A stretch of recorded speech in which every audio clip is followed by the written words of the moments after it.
I think I'm officially scarred, and I know for a fact I'm gonna need therapy after this one.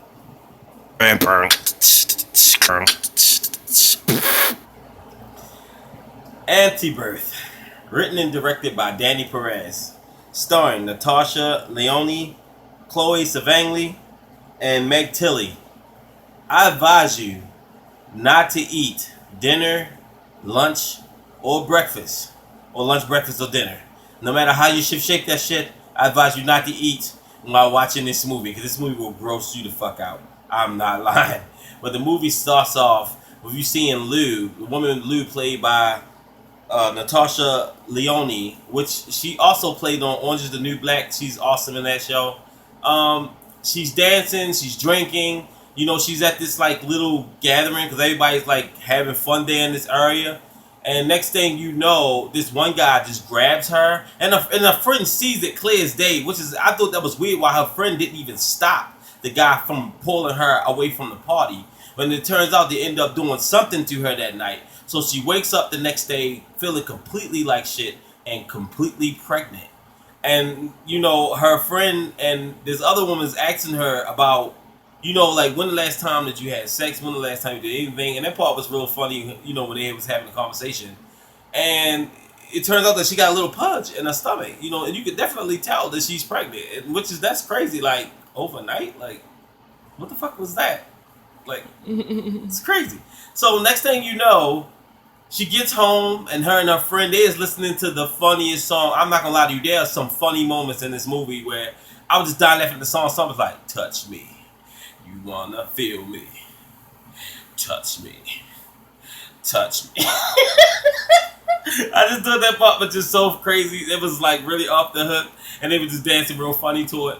But then next thing you know, she runs into this other woman, and she used to work for the government. So it definitely was something a little off about her when you see her played by Meg Tilly, and her name was what's it called? Lorena.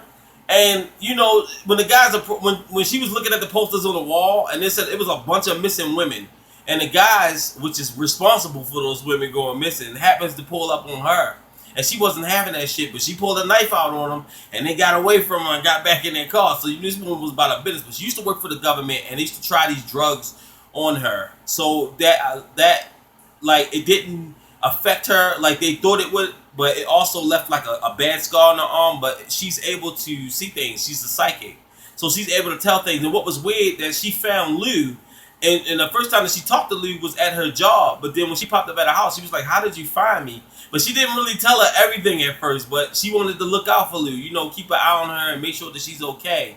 And she's trying to help Lou uncover what the hell happened that night. And what happened that night was really fucked up, but I'm not going to tell you. But before I say anything else further, let's get this movie rated, shall we? I give this movie 2 thumbs up and a big ass smiley face. Oh yeah.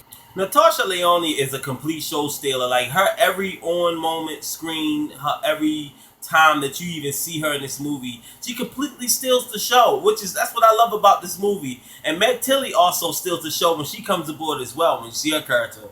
The movie will definitely gross you out, especially the one, is so many scenes in this movie, but the one scene where she's pulling the skin off her neck because she sees something that's wrong with her neck, because she's affected, not only that she's pregnant, but her body's infected by whatever drug that they gave her. And she just pulling it, and it's just the way it's set. I just don't even want to talk about it. Like, it was just so unsettling that I had to turn my head, even while turning my head, but the fucking sound effect was really bothering me. And then the foot situation, you will see that, but I don't want to mention that neither, because I almost fucking threw up, and I was trying to eat, and I just couldn't take it. But the movie is definitely gross, but it's also awesome. It's visually will fuck your mind up as well. Like, you just got this one disturbing part with this one guy named Fat Man that's sitting home and he's watching TV, and you got this like weird ass person with like this long hair, this fucked up face, and this pink outfit that's just dancing all funny like this and shit. And I was like, what the fuck is that? Like, me and my wife, we was completely, I'm telling you, there'd be moments in this mind, like this one commercial called Fun Zone, and they got these like weird ass like hairy things dancing around. Like, I'm trying to tell y'all, like, visually, The movie will have you like WTF all the fucking way, and it's gross. But the movie is really good. I love what they did with the movie. I like how unique it was. Like I said, the acting in this movie was top notch. Everybody did a good job. The director is awesome. He wrote and directed this shit, which is, I thought it was awesome. It's something new, and sometimes you just need that breath of fresh air. Because I get tired of seeing the same old shit, but this movie is its own movie. It's something brand new. Check it out. Antibirth. Don't forget to hit that like button. Don't forget to hit that subscribe button. And don't forget to leave a comment. Let me know what you think about Antibirth, because I told you what I thought about it. I got my highest rating. I highly recommend it. It's an awesome movie. And to all my movie lovers, I love